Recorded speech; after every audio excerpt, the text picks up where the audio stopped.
Yes! Good morning mga kabunso. This video is ipakita ko sa inyo kung ano ang lulutuin ko ngayon tanghali mga kabunso. Kaya mga kabunso, samahan niyo na ito in 3, 2, 1. So nandito tayo sa aking kusina mga kabunso and then ako ay magluluto ng isda.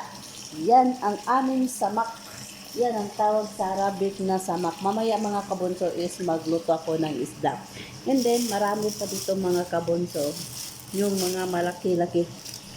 Once a blue moon lang yan magbili ang aking tatay ng isda dahil hindi daw kakain yung mga anak niya dahil alam nyo naman kapag isda may mga tinik-tinik hindi naman sila kakain niya ng mga bata kasi matatakot yan sila. Kaya yan mga kabunso, tayo ay magluto ng isda ngayon.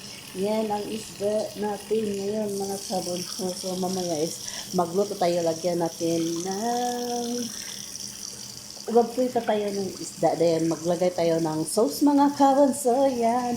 Mamaya mga kabunso, i-update ko kayo sa aking lulutuin na isda mga kabunso.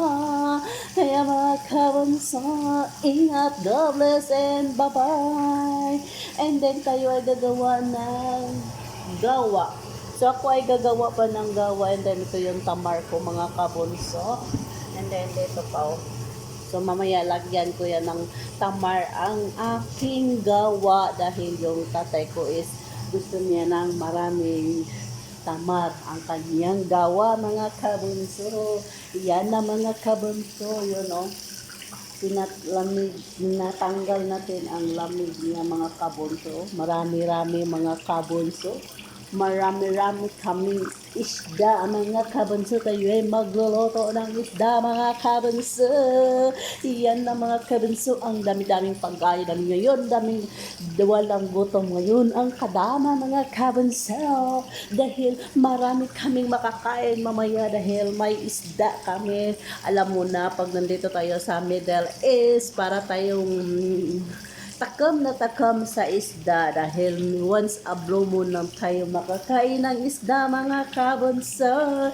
Kaya mga kabunso, tatapusin na natin ang video na ito dahil ako ay mag-ready na sa aking gawa. Kaya ingat, God bless and bye-bye! See you next video mga kabunso habang tayo ay nagpapalamig pa sa ating samak sa Arabic yan. Pag sa Pilipinas yan is isda. Dito sa kanila is samak. Mahabang tayo ay nagpapalamig, tanggal sa mga ice, mga kabunso, kailangan muna natin gumawa ng gawa dahil nandito tayo dahil nag-antay na yung matanda doon sa taas mga kabunso.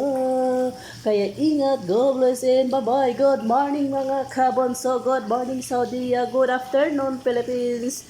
Kaya ingat, God bless and bye-bye. See you next video mga kabunso. Bye-bye.